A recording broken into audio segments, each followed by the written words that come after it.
திருச்சிற்றம்பலம்.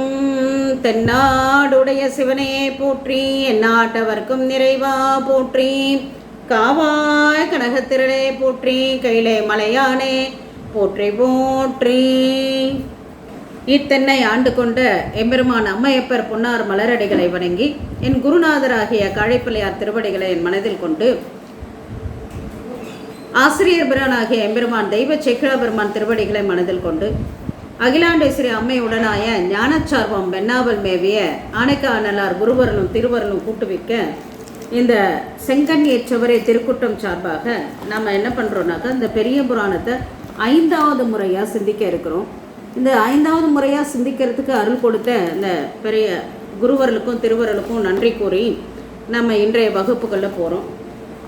பொதுவாக நம்ம என்ன பண்ணோம்னாக்கா, இப்போ திருமுறை கண்ட புராணம்லாம் பார்த்தோம். அதுக்கப்புறம் நம்ம தெய்வ சேக்கிழாபெருமான் எந்த சூழ்நிலையில் பெரிய புராணம் ஆரம்பித்தாங்க இதெல்லாம் பார்த்துட்டு, அப்புறம் பாயிரம் பார்த்தோம். பாயிரத்துக்கு அப்புறம் சருக்கத்துக்குள்ளே வந்தோம். என்ன சருக்கம்னாக்கா, திருமலை சருக்கம்ன்ற அந்த சருக்கத்தில் மலையோட சிறப்பை பார்த்தோம். மலைனாலே என்ன மலை? திருமலைனாலே அது நம்மளோட கைலாய மலை தானே. அப்போ அந்த கைலாய மலையோட சிறப்புகளெல்லாம் பார்த்தோம்.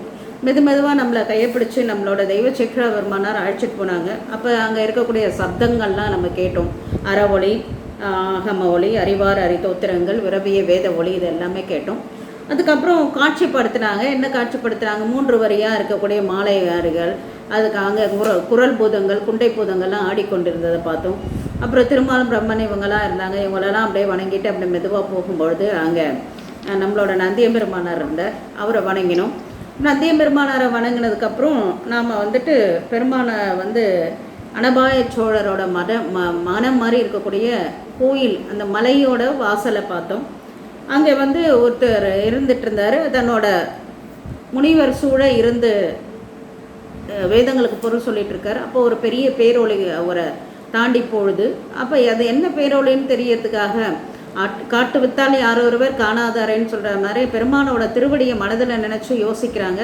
யோசித்த மாத்திரத்திலே அங்கே தெரியுது, அது தென்னாடு திரும்ப போகிற நம்மளோட நம்பி ஆரூரர் அப்படின்றத பார்த்த உடனே வணங்குறார். வணங்கின உடனே அங்கே இருக்க அடியார்களுக்கெல்லாம் ரொம்ப ஆச்சரியமாக போயிடுது. ஏன்னா பெருமானை தவிர வேறு யாரும், சிவபெருமானை தவிர வேறு யாரையுமே வணங்காத நீங்கள் இந்த பேரொழியை வணங்குறீங்களே ஏன் அப்படின்னும் போது, இல்லை எந்த நேரமும் பெருமானோட திருவடியை தன் உள்ளத்தில் தழுவி இருக்கக்கூடிய நம்பி ஆரூரன் நாம் தொழும் தன்மையன்னு சொல்கிறாங்க.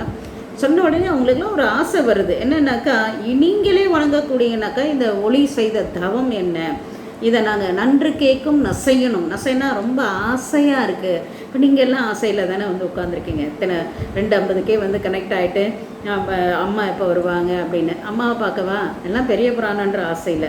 அந்த மாதிரி நன்று கேட்க விரும்பும் நசையணும். இன்று எமக்கு உரை செய்த அருள். எங்களுக்கு ரொம்ப ஆசையாக இருக்குது பெரிய புராணம் கேட்கறதுக்கு, நம்பி ஆரூரரோட புராணத்தை கேட்கறதுக்கு. அதனால் நீங்கள் அதை சொல்லுங்கோ அப்படின்னு சொல்லி கேட்குறாங்க. யாரை? உபமன்ய முனிவரை. காட்சி யாருக்கும் நடக்குது? உபமன்ய முனிவருக்கும் அவரோட சிஷ்ய பிள்ளைகளுக்கும் நடக்குது. பின்னாடி தெய்வ சேக்கிழாபெருமான் நம்மளை கையை பிடிச்சி அழைச்சிட்டு போகிறாங்க. அவங்களோட கையை பிடிச்சிட்டு நம்ம கைலாய மலையில் இருக்கோம். இதுதான் இன்றைய காட்சி. நம்ம இப்போ என்னெல்லாம் நடக்க போகுது அப்படின்றத பார்க்கலாம். அப்படி கேட்ட உடனே உள்ள வண்ணம் முனிவன் ஒரு கொஞ்சம் கூட்டியும் கொஞ்சம் குறைச்சும் அப்படிலாம் இல்லாமல் உள்ளது உள்ளபடி என்ன நடந்ததோ நடந்தபடி யார் சொல்கிறா? நம்மளோட முனிவர் ஆகிய உபமன்யு முனிவர் சொல்கிறார். இதுதான் இன்றைய வகுப்பில் இந்த பாடல்லேருந்து தான் நம்ம உள்ளே போக போகிறோம். தொடர் எண்ணில் நீங்கள் பார்த்தீங்கன்னா 31வது பாடலாக இருக்கும். தொடர் எண்ணில் அந்த மலை சிறப்பில் திருமலை சிறப்பில் 31வது பாடலாக இருக்கும். அந்த மலை சிறப்பில் தொடர் எண் தனியாக பார்த்தீங்கன்னா மலை சிறப்பில் 21வது பாடலாக இருக்கும். ஏன்னா 10 பாடல் பாயிரம் போக அந்த 10 குழைச்சி 21வது பாடலாக இருக்கும். வரிசை எண் 31, மலை சிறப்பில் எடுத்திங்கன்னா 21. இந்த பாடல்லேருந்து இன்றைக்கு நம்மளோட புராணம் துவங்குகிறது. உள்ள வண்ணம் முனிவன் உரை செய்வான். என்ன இருந்ததோ அப்படியே இருந்ததை இருந்தபடி சொல்கிறார். எதையும் கூட்டி சொல்கிறது குறைச்சி சொல்கிறது இல்லாமல். வெள்ள நீர்ச்சடை மெய்ப்பொருள் ஆகிய வல்லல் சாத்தும் மதுமலர் மாலையும் அள்ளு நீரும் எடுத்து அணைவான் உளன். அப்போ வெள்ள நீர் சடை. அப்போ நம்மளை யார் வெள்ளை நட அப்பசாமிகிட்ட சொல்லுவார், நல்லாயிருக்கும் அந்த பாட்டை கூட நான் பதிகிறேன் நான். சுவாமி அப்போ சுவாமி தூங்கிட்டு இருந்தாங்களாம். தூங்கிட்டு இருந்தவொடனே நம்மளோட சாமி வந்து வந்தாராம். வந்தவொடனே இப்படி நான் தூங்கிட்டு இருக்க வீட்டில் தெரியாமல் நுழைஞ்சா என்ன அர்த்தம்? கல்லர் தானே. அப்போ வெள்ளை நீர் சடையை வச்சுக்கிட்டு நீங்கள் இப்படி உள்ளே வந்து என் மனசுக்குள்ளே வரீங்களா, நீங்கள் கல்லரோ அப்படின்னு அப்போ சுவாமி கேட்டாராம். இல்லை நான் வெள்ளை நீர் பூசிக்கிட்டு கங்கையை சடையில் வச்சுட்டேன், நான் வெள்ளர் அப்படின்னு சொல்லிட்டு அப்போ சாமி இப்போ சொல்லிட்டு போனாராம் அவர்கிட்ட அப்படின்னு ஒரு தேவார பாடல் உண்டு. அது மாதிரி வெள்ளை நீர் சடை மெய்ப்பொருள், வெள்ளை நீர் சடையாகிய கங்கையை சிரசில் வச்சுருக்கக்கூடிய நம்மளோட சிவபெருமான் இருக்கார் இல்லைங்களா, வெள்ளை நீர் சடை மெய்ப்பொருள். வேதம் 4 மெய்ப்பொருளாவது நாதன் நாமம் நமச்சிவாயவேன்னு சொல்கிறோம். அப்போ அந்த மெய்ப்பொருளாக இருக்கக்கூடிய சிவபெருமானார் அவருக்கு அவர் வந்து எந்த நேரமும் திருநீர் பூசிட்டே இருப்பார். அதை எப்படி சொல்கிறோம்? கங்காளன் பூசும் கவச திருநீற்றை மங்காமல் பூசி மகிழ்வேறேன்னு அப்படின்னு சொல்கிறோம். சுவாமி வந்து மங்காமல், இப்போ நம்ம ஒரு தடவை கலைஞ்சிருச்சுன்னா அடுத்தடுத்து எடுத்து நம்மளே பூசும்போது சுவாமி எப்படி பூசுவார் இல்லைங்களா? அப்போ வெள்ளை நீச்சடை மெய்ப்பொருளாகிய வள்ளல். யார் வள்ளல்னாக்கா சுவாமி தான் வள்ளல். ஏன் அவர் வள்ளல்னு நம்ம சொல்கிறோம்னாக்கா, எல்லாத்தையும் தனக்குன்னு எல்லாம் சொல்லுவாங்க, எதையும் ஒன்று கூட உனக்குன்னு வச்சுக்காத, எல்லாத்தையும் தூக்கி கொடுத்துற பெரிய வள்ளல் இவர் அப்படின்னு நம்ம சொல்லுவோம் இல்லைங்களா? இப்போ தனக்குன்னு எதுவுமே வச்சுக்காத, வேண்டுதல் இல்லாமல் எல்லாருக்கும் எல்லாத்தையும் கொடுத்துட்டே இருக்கிறவங்க வள்ளல்னு சொல்லுவாங்க. அப்படி இருக்கக்கூடிய அந்த வள்ளலில் அப்போ சிவபெருமான் எதுக்கு வள்ளல்? அவர் என்ன தனக்குன்னு எதுவும் வச்சுக்காத எல்லாத்தையும் கொடுத்துட்டாருன்னா, ஆமாம், அவருக்குன்னு என்னத்தை வச்சுக்கிட்டார்?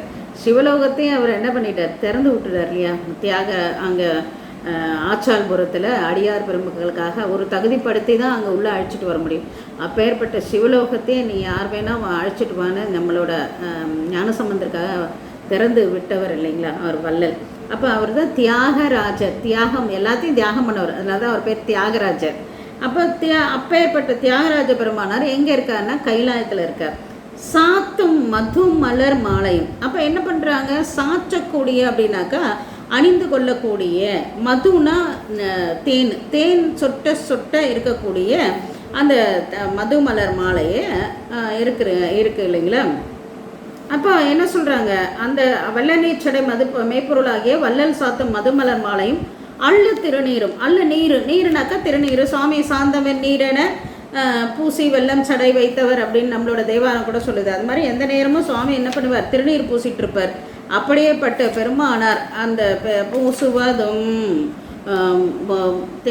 வெந்நீர் பூண்பதுவும் பொங்கரவும் அப்படின்னு சொல்கிறோம். பூசுவதும் பேசுவதும் பூண்பதும் கொண்டனே ஈசனவன் எவ்வுயிருக்கும் இயல்பானான் சாழவலன்னு திருவாசகம் சொல்லுது. அது மாதிரி பூசுவதும் பூண்பதும் எல்லாமே அதில் சொல்லப்பட்டிருக்குது. அந்த திருநீர் அணிந்து கொள்ளக்கூடிய பெருமானார் அப்போ இப்படியெல்லாம் அணிஞ்சிக்கிறார். அப்போ இதை எடுத்து கொடுக்கறதுக்கு ஒருத்தர் இருக்கார். அவர் பேர் அனைவான் உளன்.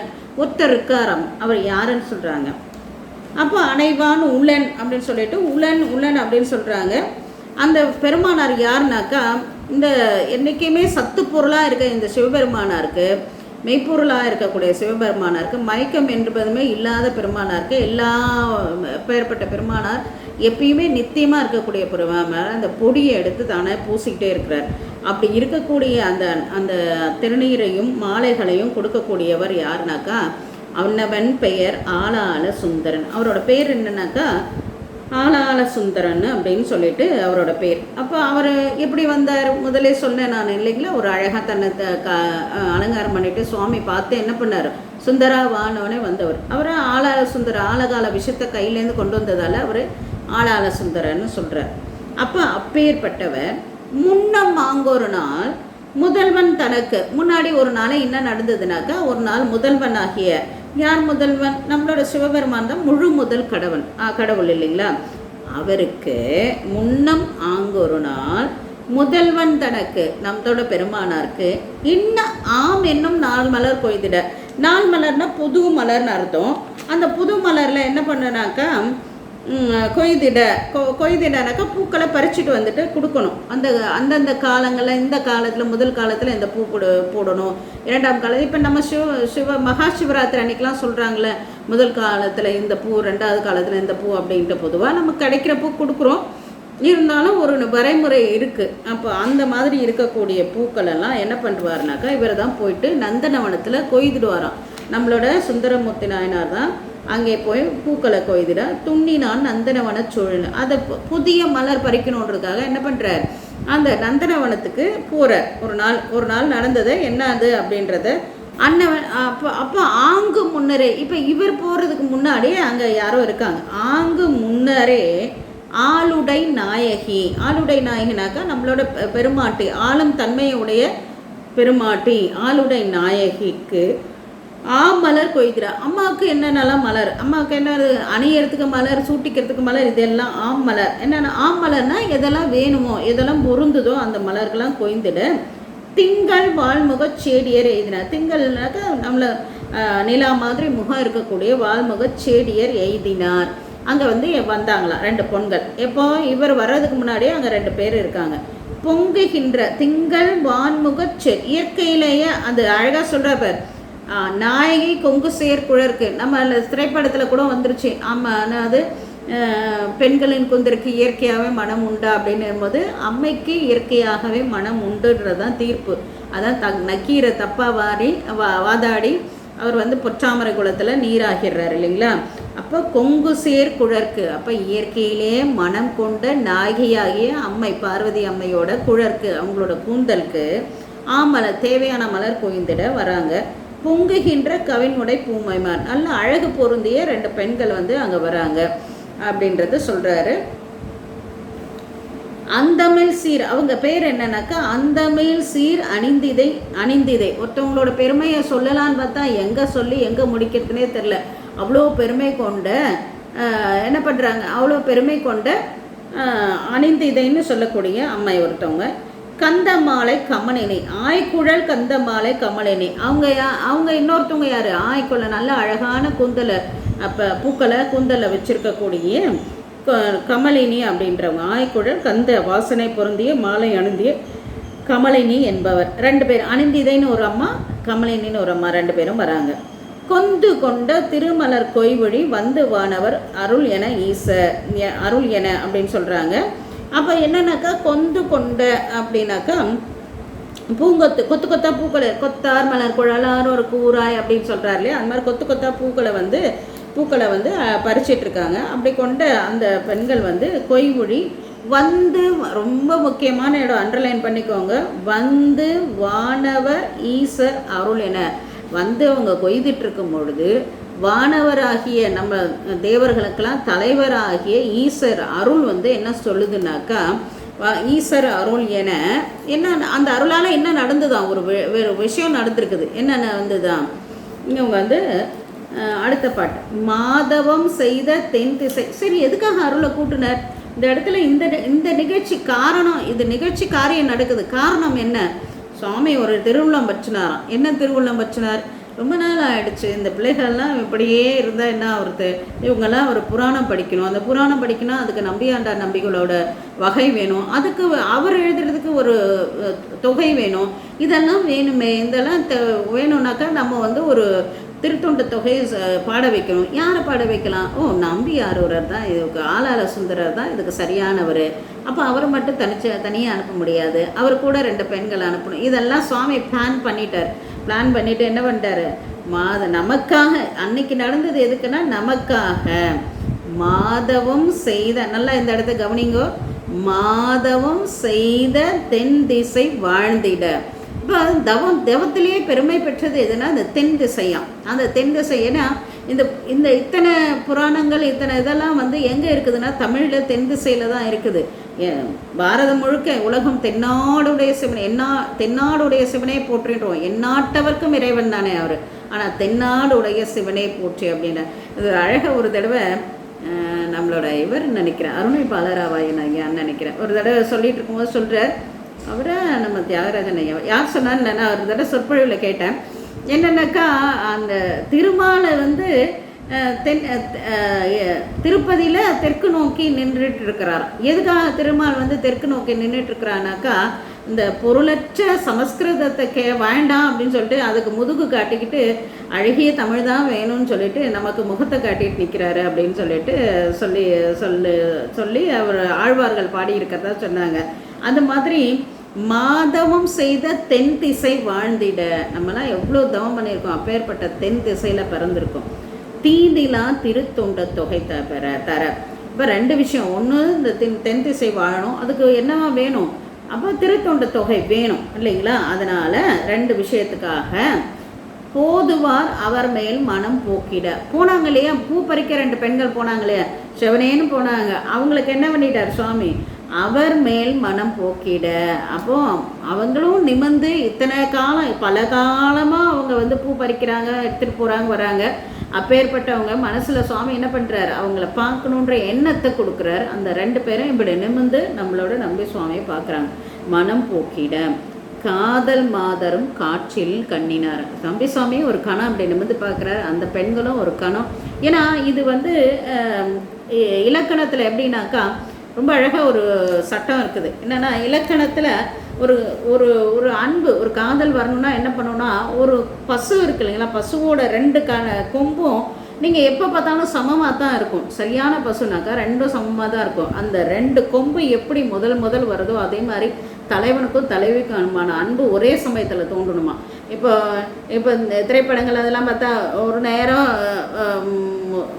ஹீரோன்னு சொல்லக்கூடிய அவர் ஒரு நேரம் அன்பாக இருப்பார், ஒரு நேரம் அந்த அந்த அவங்க வேணாம் சொல்லிகிட்டே இருப்பாங்க. அப்புறம் வந்து அந்த கதாநாயகி ஒரு நாள் அன்பாக இருக்கும்போது இவர் வேணாம், இது மாதிரிலாம் இருக்கக்கூடாது. 2 பேருக்கும் ஒரே நேரத்தில் அன்பு தோன்றணும். அதுதான் உண்மை காதல் அப்படின்னு சொல்லிட்டு இலக்கணங்கள் பேசுது. அதுதான் வந்து காட்சின்னு சொல்கிறது. காட்சினாக்கா 2 பேருக்கும் இறைவன் கூட்டுவிக்க. அதுக்கு என்ன இலக்கணம்னா காட்சினாக்கா 2 தலைவனும் தலைவியும் இறைவனோட அருள் கூட்டுவிக்க 2 பேரும் ஒரே நேரத்தில் ஒருத்தர் சந்திக்கணும். அப்படி சந்திக்கும் போது மாட்டோட கொம்பு எப்படி 2 கொம்புகளும் ஒரே நேரத்தில் வருதோ அது மாதிரி 2 பேருக்கும் ஒரே அன்பு இருக்கணும். அதுதான் காட்சின்னு சொல்கிறது. அடுத்து இயற்கை புணர்ச்சி, இதெல்லாம் ஐயம் தெளிதல், இதெல்லாம் நிறைய இருக்குது அதில். அப்போ முன்னம் ஆங்கு அவன் மொய்முகை நாள்மலர் என்னை ஆட்கொண்ட ஈசனுக்கு ஏய்வன பன்மலர் கொய்து செல்ல பனிமலர் அன்னம் அன்னவரும் கொண்டு அகண்டப்ப. இப்போ ஒரு கணம் என்ன நடந்தது? இவங்க அவங்கள பார்த்தாங்க, அவரும் இவங்க 2 பேரையும் பார்த்தாங்க. பார்த்த உடனே சட்டன்னு என்ன பண்ணிட்டாங்க? நம்மளை சாமிக்கு வேண்டிய பூக்களை பறிச்சுட்டு நம்பியாரூரர் வந்துட்டு சுந்தரர் வந்துட்டு அந்த அம்மையார் கமலினி அணிந்ததே அவங்க 2 பேரும் என்ன பண்ணிட்டாங்க? அவங்களும் போயிட்டாங்க, அகன்ற பெண் போயிட்டாங்க. ஆதி மூர்த்தி அவன் திறம் நோக்கியே உடனே சாமி வந்துட்டார். சாமிக்கிட்ட போய் சொல்லணுமா என்ன? அவர் தானே இதெல்லாமே நடத்தி வச்சார், அவருக்கு தெரியாது. அதனால் அவர் என்ன பண்ணுறாரு? சாமி வந்து நேராக வர நம்பி சுவாமிக்கிட்ட வந்த உடனே ஆதி மூர்த்தி அவன் திறம் நோக்கிய நம்ம நம்பி சுவாமியோட முகத்தை நோக்கிட்டு என்ன சொல்கிறாங்கனாக்கா, தீதிலா திருத்தொண்டு காட்சியில் கண்ணினார். அது பார்த்துட்டோம் இல்லைங்களா? ஆதி மூர்த்தி அவன் திறம் நோக்கியே இறைவன் ஆலகால் சுந்தர அவரை போயிட்டு என்ன சொல்கிறார்? மாதர்மே மனம் வைத்தனை நீ தானப்பா மாதர் மேல் மனம் வைத்தனை தென்புவி மீது தோன்றி அம்மல்லியலாருடன் காதல் என்பதும் கலந்து அடைவான். சாமி சொல்லிட்டாரு, நீங்கள் என்ன பண்ண, நீயும் பெண்களை பார்த்த, அதனால் நீ வந்து என்ன பண்ணுற, பூலோகத்துக்கு போய் அவங்களோட சேர்ந்து காதல் இன்பம் அனுபவித்து அதுக்கப்புறம் திருப்பி வரணும் அப்படின்னு சொல்லிட்டு சுவாமி கொடுக்குறாரு. இப்போ சாமி ஒரு விஷயத்த சொன்னாக்கா அதை நம்ம எதிர்த்து சொல்ல முடியாது இல்லைங்களா? ஒரு இறைவனோட ஆணையம் இல்லை சாமி நான் உங்களை விட்டு பிரிஞ்சு இருக்க மாட்டேன் அப்படியெல்லாம் சொல்ல முடியாது. அதுதான் வந்து சாமி நிர்ணயம் பண்ணிட்டார் அனுப்பணும்னு போது. உடனே என்ன பண்ணுறாரு? கைகளில் அஞ்சலி கூப்பி கலங்கினார். அவனுக்கு ரொம்ப சுவாமியோட திருவடியை விட்டு வரணும்னா எவ்வளோ வருத்தமாக இருக்கும். அப்போ என்ன சொல்கிறார்? கைகள் அஞ்சலி கூப்பி கலங்கினான் செய்ய சேவடி நீங்கும் சிறுமேன். சுவாமி உங்களோட திருவடி தான் எல்லாமே, திருவடியே சரணாவதுன்னு உங்கள் திருவடிக்கு தான் எல்லா உயிர்களும் இயங்கி கொண்டு இருக்குது. ஆனால் அந்த திருவடியில் இருக்க என்ன நீங்கள் என்ன பண்ணுறீங்க? இந்த பூலோகத்துக்கு அணங்கிறீங்க. செய்ய சேவடி நீங்கள் ஏன் உங்கள் பெருமை பெற்ற திருவடியிலேருந்து நீங்கிற, அதனால நான் ரொம்ப சிறுமையனாக ஆயிட்டேன். மையல் மானுடமாய் மயங்கும் மழை. நான் அப்போ இங்கே இருக்கும்போதே என்ன பண்ணிட்டீங்க? மயக்கத்தை கொடுத்துட்டீங்க. அப்போ இவர் நம்மளோட ஞானசம்பந்தர் கூட சொல்லுவார், துறக்குமா சொல்லப்படாய் துருத்தியாய் திருந்தடி மறக்குமாறு இல்லாத என்னை மயல் செய்து மண்ணின் மேல் ஒரு பெருக்குமாறு காட்டினாய் பிணிப்படும் உடம்பு விட்டு இறக்குமாறு காட்டினாய் இருக்குதென்ற என்னையே அப்படின்னு சொல்லிட்டு சொல்லுவார். திருத்தியில் சாமி நான் வந்து பிறவின்றதை கேட்கவே இல்லை.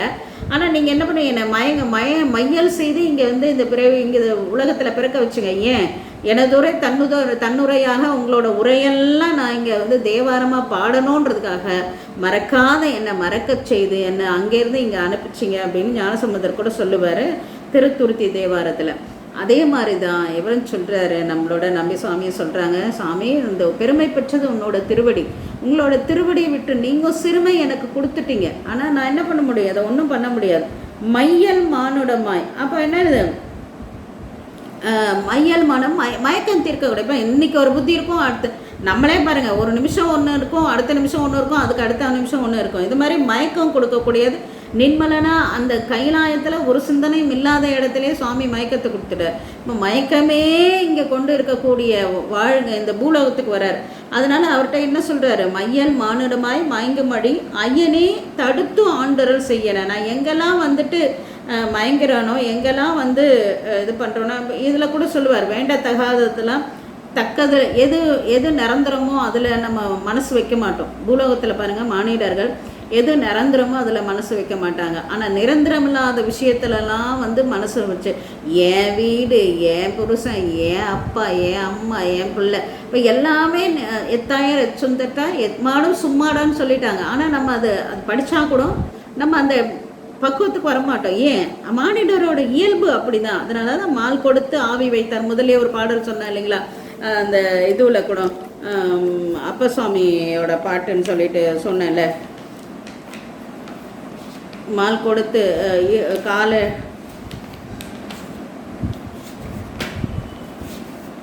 கால் கொடுத்து இருவகை ஏற்று கழி நிறைத்து இறைச்சி மேய்ந்து தோள்படுத்து உதர நீரால் சுவரெடுத்து 2 வாசல் 7 உடைத்து ஆவ மைத்தாங்கு 7 சாலோகம் பண்ணி மால் கொடுத்து ஆவி வைத்தார். இத்தனையும் வச்சார, சும்மாவே அவரை மட்டும் வணங்கக்கூடிய மனசு வச்சாரான்னு இல்லை. மால்னா மயக்கம், மயக்கத்தையும் கொடுத்து அதுக்குள்ளார ஒரு ஆவியும் வைக்கிறார் இல்லைங்களா.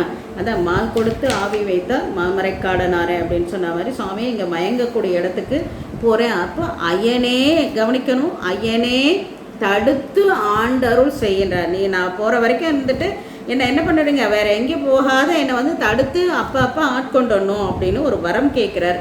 சுவாமி என்ன பண்ணுறார், அந்த வரத்தை கொடுக்குறார். அப்போ கொடுத்த உடனே அப்போ அங்கநாளன் அதற்கு அருள் செய்த பின், அப்படின்னு என்னது, வேண்டுவார்க்கு வேண்டுவதை ஈவான் கண்டார். அதனால் கேட்ட உடனே என்ன பண்ணிட்டார், வரம் கொடுத்துட்டு நங்கைமாருடன் நம்பி மற்ற அத்திசை. அப்போ அந்த அணிந்திதை கமலை நின்ற அந்த பெண்களுக்கும் அவங்களுக்கும் பிறவி கிடைக்குது, நம்மளோட ஆளாள சுந்தரருக்கும் பிறவி கிடைக்குது. அத்திசை தங்கு தோற்றத்தில் இன்புற்று சாரம் என்று அங்கு அவன் செயலெல்லாம் அறைந்தான். இப்படி தான் ஆரம்பிச்சது இந்த நாயன்மார்களோட வரலாறு. அதுக்காக தான் இவர் வந்து இந்த நம்பியாரூரர் இங்கே கைலாயத்துலேருந்து கிளம்பினார். இது எல்லாத்தையும் யார்கிட்ட சொல்கிறான், உபமன்யு முனிவர் வந்து அவரோட சிஷ்யர்களுக்கு சொல்கிறார். எல்லாம் சொல்லிகிட்டே இருக்கிறேன். அந்த நாளரும் ஆங்கது கேட்டவர், அந்த சிஷ்யர்கள் கேட்டுட்டு இருந்தாங்களே நிறைய அந்தணர்கள், அவங்களுக்கு ஒரு சந்தேகம் வந்துடுச்சு. என்ன சொல்கிறாங்க, பந்த மானுட பார்ப்படு தென் திசை இந்த வான் திசை எட்டினும் மேற்பட வந்த புண்ணியம் யாது என மாதவன். உடனே அங்கே கேட்குறாங்க, சாமி எவ்வளோ இடம் இருக்குது, கிழக்கு இருக்குது, மேற்கு இருக்குது, வடக்கு இருக்குது, ஏன் கைலாயமே இருக்குது, இங்கெல்லாம் இவ்வளோலாம் விட்டுட்டு அந்த பந்த பார்ப்பட அப்படின்னு சொல்கிறார். அதாவது பிறவியில் உட்படுத்துறதுக்காக அந்த இவரை பிறவியில் உட்படுத்துறதுக்கு ஒரு திசையை தேர்ந்தெடுக்கிறார் சுவாமி. எது, தென் திசையை தேர்ந்தெடுக்கிறார் இல்லையா. அதான் பந்தம் மானுட பார்ப்படுத்த, இந்த பந்தம் கொண்ட இந்த மானுடராக பிறப்படுக்கிறதுக்கு, பார்ப்படுத்தனா அதில் உட்படுத்துறதுக்கு தென் திசை இந்த வான் திசை. இத்தனை 8 திசை இருக்குது, ஏன் 10 திசை கூட சொல்லுவாங்க. 4 திசை 4ஓட இதுவும் இப்போ கிழக்கும் மேற்குனா தென்மேற்கு வடகிழக்கு இந்த மாதிரி ஒரு திசைகள் சொல்லுவோம். 8 திசை மேலையும் கீழே ஆக 10 திசைன்னு சொல்லுவோம் இல்லைங்களா. அது இல்லைன்னா 8 திசைன்னு சொல்கிறது உண்டு. இந்த 8லையும் மேற்பட வந்து அந்த 8லையும் தென் திசை தான் மேற்பட்டு வந்ததுன்னா அந்த புண்ணியம் என்ன அப்படின்னு கேட்குறாங்க. இந்த சிஷ்யர்களாம் சந்தேகம் கேட்குறாங்க நம்மளோட உபமன்யு முனிவர்கிட்ட. உடனே அவர் சொல்கிறார், இந்த திருவாசகத்துக்குள்ள நம்பார் படுத்தெண்ணை தோல் நோக்கத்தில் சொல்லுவார், நம்ம படுத்தெண்ணெய்ன்னு சொல்லுவார். படுத்ததுன்னா சுவாமி வந்து நம்மளை பிறவியில் உட்படுத்துறது, இதுதான் பார்ப்படுத்தல்னு சொல்கிறது, மானுட பார்ப்படுத்துறது அப்படின்னு சொல்லிட்டு அந்த சொன்ன மாத்திரத்தில் ஒருவரும் தான். அப்போ இந்த தென் திசையோட பெருமைகளை வந்து நம்மளோட உபமன்யு முனிவர் அந்த முனிவர்கள்ட்ட சொல்கிறாங்க. என்ன சொல்கிறாங்கனாக்கா, பொறுவரும் தவத்தான் புலிக்காலனான் அருமுனி எந்தை அர்ச்சித்தும் உள்ளது பெருமைசே பெரும்பற்ற புலியூர் என்று ஒருமையாளர் வைப்பாம் பதி ஓங்குமாள். அங்கே ஒரு ஊர் இருக்கு, அது எதுனா பொருவரும் தவத்தான் புலிக்கானலான். அவரோட முனிவர், அந்த புலிக்கால் முனிவர்னு ஒருத்தர் இருக்கா இல்லையா, அவரோட தவத்துக்கு ஒருத்தரையுமே பொருத்தமாக சொல்லவே முடியாது. அந்த அளவுக்கு தவம் புரிந்தவர் யாருனாக்கா அந்த புலிக்கால் முனிவன் சொல்லக்கூடிய வியாக்கிரபரதன் சொல்லுவோம் இல்லைங்களா. நாம் அடிக்கடி சொல்லுவேன், பதஞ்சலி வியாக்கிரபரதர் 2 பேரையும் தில்லைக்கு போனால் கண்டிப்பாக வணங்கணும் அப்படின்ட்டு. பதஞ்சலி அப்படின்னாக்கா பத்தஞ்சலின்னு அர்த்தம். பத்தஞ்சலினாக்கா அந்த அம்மா அந்த புத்திர பேச்சுக்காக ஒரு அம்மா என்ன பண்ணுறாங்கனாக்கா, அவங்க கையை ஆதிசேஷன் அனசூயைன்னு ஒரு அம்மா இருக்காங்க. அந்த அம்மா சுவாமிகிட்ட வேண்டுறாங்க புத்திர வேணும் அப்படின்னும் போது அந்த பொத்துன்னு அந்த குழந்தைய கையில் அவங்க அஞ்சலி கூப்பி இருக்கும்போது கையில் பொத்துன்னு அந்த குழந்தை விழுந்துதான். அதான் பத்தஞ்சலி. பொத்துன்னு அந்த அஞ்சலி கையில் விழுந்ததால் அவர் பேர் பத்தஞ்சலி அப்படின்னு சொல்லுவாங்க. அந்த பதஞ்சலி முனிவர். அப்புறம் நம்மளோட வியாக்கிரபாத புலிக்கால் முனிவர். அவருக்கு ஏன் புலிக்கால் வந்தது? அவங்க அப்பாட்ட போய் கேட்குறார், சாமியை தான் வணங்கணும் அப்படின்றார். சாமியை வணங்கணுன்னாக்கா எப்படி வணங்குறதுக்கு? புண்ணியம் செய்வாருக்கு பூ உண்டு நீர் உண்டுன்னு சொல்கிறோம் இல்லைங்களா. அந்த மாதிரி இப்போ நம்பி சாமி கூட பூ பறிக்க தானே போனாங்க. அப்போ எல்லாருக்குமே என்னது, சாமியை வணங்கினா பூவும் நீரும் கொண்டு தான் நம்ம வணங்குறோம். அப்படி நாரும் பூவும் தேவர்காம், நாரா பூவும் தேவர்கான்னு கூட ஒரு வார்த்தை உண்டு. அது என்னக்கா, கிடைக்கும் போது நல்ல வாசனை பொருந்திய பூக்கள், கிடைக்காதப்ப வாசனை இல்லைனாலும் அந்த பூக்கள் சுவாமிக்கு தான் அப்படின்ற மாதிரி அந்த பூ கொண்டு வணங்கணும். இவர் போகிறார், என்ன சொல்கிறார்? அப்போ சுவாமி சொல்கிறார், 9 முன் மலர் பறித்திட்டு உண்ணா ஊருன்றார். அப்போ அது என்ன 9 முன் மலர் பறித்திட்டுனாக்கா, ஈக்கள் மலரில் இருக்க தேனியை எடுக்கிறதுக்கு முன்னாடி அந்த மலரை பறித்து சுவாமிக்கு போட்டணும். நம்ம நினச்சி பார்த்தா ஒரு பூ கூட அது மாதிரி போட முடியாது. ஆனால் புஷ்ப விதி அதுதான். அப்படி 9 மண் மலர் பறித்துட்டு இவர் போகிறாரு. எவ்வளோ வேகமாக 3 மணிக்கு 2 மணிக்கு எழுந்து போனால் கூட கண்ணை பார்த்தாக்கா மரத்தில் ஏறி கிறுக்குறன்னு போய் பார்த்தாக்கா காலெல்லாம் புண்ணாயிடும். மேலே ஏறி பார்த்தாக்கா பூக்களில் தேனி எதுவும் ரொம்ப கவலையாக போயிடுச்சு. உடனே சாமி கிட்ட போயிட்டு கேட்டார், சாமி எனக்கு ஒரு வரம் வேறு, என்ன வேணும்? என் காலெல்லாம் புலிக்காலை ஆக்குங்க, நான் வேக வேகமாக மரம் ஏறுவேன், என் கண்ணு இருட்டில் கூட தெரிகிற மாதிரி கண்ணை ஆக்குங்க, அப்போ தான் நல்ல பூவை பறிச்சு. எதனால? வேறு எதுவுக்காக இல்லை, அவருக்கு பூ பறித்து சாமிக்கு வணங்கணுன்றதுக்காக கேட்குறாரு. உடனே சாமி அது மாதிரி தான், அதனால தான் அவருக்கு பேர் புலிக்கால் முனிவர்ன்றது அவரோட பேர். அப்படி இருக்கக்கூடிய முனிவர் எந்த அரிச்சித்தும் உள்ளது. அப்போ இந்த புராணம் சொல்கிறார் இல்லையா, உபமன்யு முனிவர், அவரோட அப்பா தான் இந்த புலிக்கால் முனிவர். அதான் புலிக்கால் முனிவரோட புள்ள தான் உபமன்யு முனிவர். அதான் எந்த அரிச்சித்தும் உள்ளது பெருமை சேர் பெரும்பற்ற புலியூர் என்று ஒருமையாளர் வைப்பாம்பது. வைப்புனா என்னன்னாக்கா, வைப்பின் இதுன்னு சொல்லுவோம் நாங்கள். ஒன்றும் என்னம்மா எப்படி இருக்கிறீங்க, ரிட்டையர்லாம் ஆகிட்டீங்க, நல்லா இருக்கீங்களா, ஐயாலாம் ரிட்டையர் ஆகிட்டாங்க, நல்லா இருக்காங்களா அப்படின்னா, அதெல்லாம் ஒன்றும் பிரச்சனை இல்லைங்க. நல்ல ஒரு தொகை வந்தது,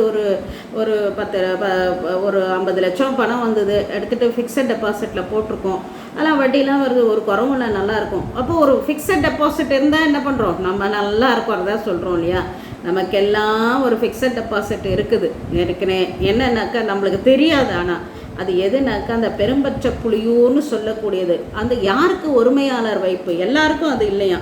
உரிமையாளர்னாக்கா ஒரு நெறிய மனம் மைத்துன ஞான சம்பந்தன் சொல்கிற மாதிரி பெருமானாரே யாரெல்லாம் நினைக்கிறாங்களே தன் சிந்தை பிரியாத பெரிய அப்படின்னு சொல்கிறோம் இல்லைங்க. சிந்தை பிரியாமல் எந்த நேரமும் அவரேன்னு யார் நினச்சிட்டு இருக்கணுங்களோ, திருச்சிற்றம்பலம் சென்றடைந்து உய்மினேன்னு சொல்லுவாங்க. அது மாதிரி பற்றச்சான் பற்றின பாதத்தினன்னுவாங்க. இது மாதிரிலாம் நிறைய இடங்களில் சொல்லக்கூடிய, அதாவது துறந்தோர்களுக்கும் பற்றாக இருக்கக்கூடிய, எல்லாத்தையும் துறந்தவங்க இருக்காங்களே முனிவர்கள், அப்பேற்பட்ட மாமுனிவர்களுக்கும் பெரிய பற்றுக்கூடாக இருக்கிறது எதுனாக்கா இந்த பெரும் பற்ற புலியூர். அதாவது பெரும் பற்ற புலியூர். பெரிய முனிவர்கள் பற்றற்றவர்களுக்கும் பற்றுக்கூடாக இருக்கக்கூடிய ஊர் எதுனா புலியூர்னு சொல்லக்கூடிய 5 புலியூர் சொல்லுவோம் நம்மளோட தேவாரத்தில்.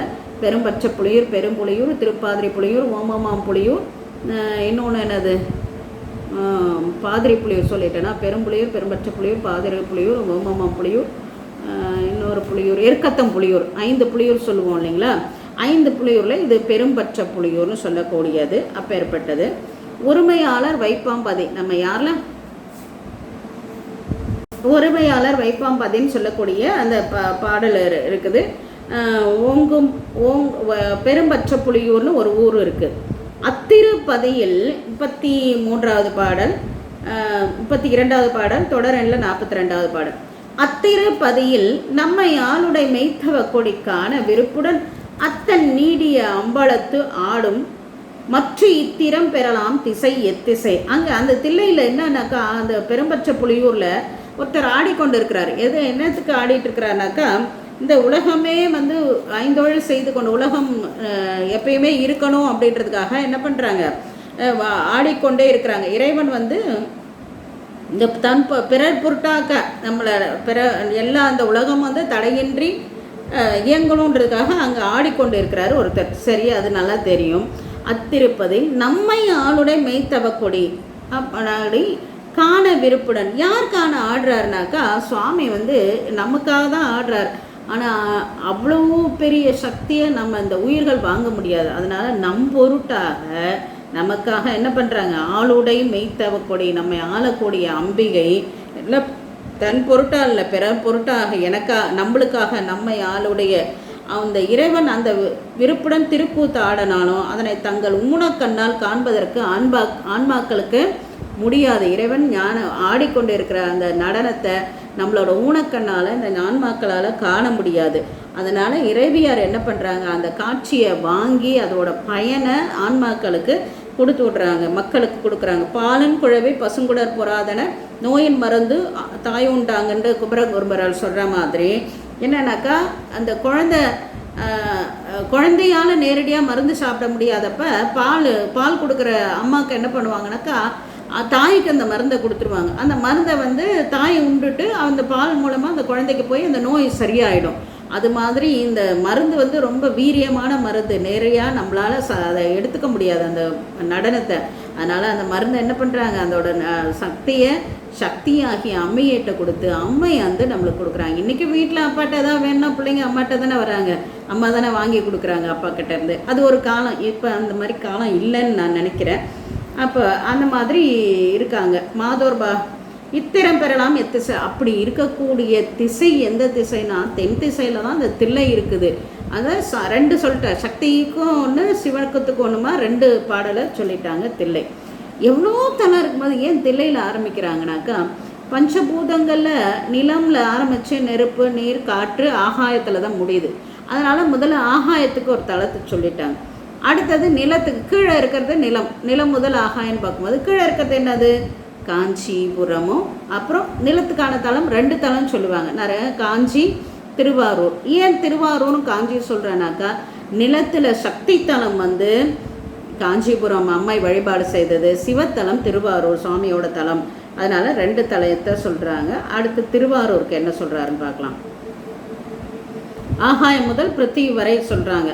பூதம் யாவையின் உள்ளலர் போதென வேதம் மூலம் வெளிப்படு மேதினி காதல் மங்க இதய கமலமாம் மாதோர் பாகனார் ஆரோர் மலர்ந்ததால். அப்போ பூமி, அதாவது பூமியை ஒரு மனித உருவமாக எடுத்தோன்னா அந்த இதயத்தில் இருக்கக்கூடிய இடம் எதுனாக்கா திருவாரூர். அதான் பூமிக்கு வந்து நமக்கெல்லாம் எப்படி இதயம் இருக்குதோ அதே மாதிரி பூமிக்கு ஒரு இதயம் இருக்குதுன்னா அது திருவாரூர் தான். பூமியின் இதய கமலம் வந்து திருவாரூர், சிருஷ்டிக்கான தலம். அதனால் அதை சொல்கிறாரு. பூதம் யாவையின் உள்ளலர் போது என, பூதங்கள்னாக்கா நம்மளோட உயிர்கள் யாவுக்கும் உள்ளலர் போதென.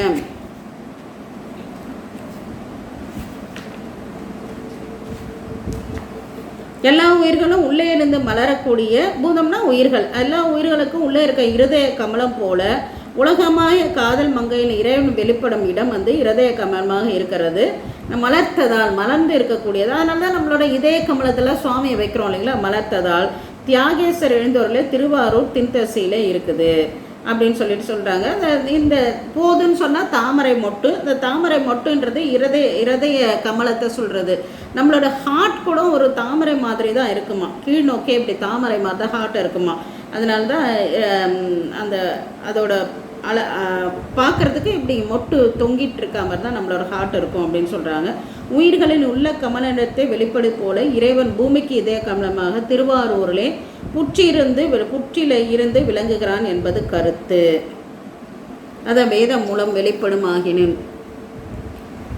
வேதம் ஒன்றது பிரணவம், குடிலை, ஓங்காரம் போன்ற பெயர்களாக சொல்கிறது. சுத்தமாயின் காரியமாக நாதமே இதன் உருவம்.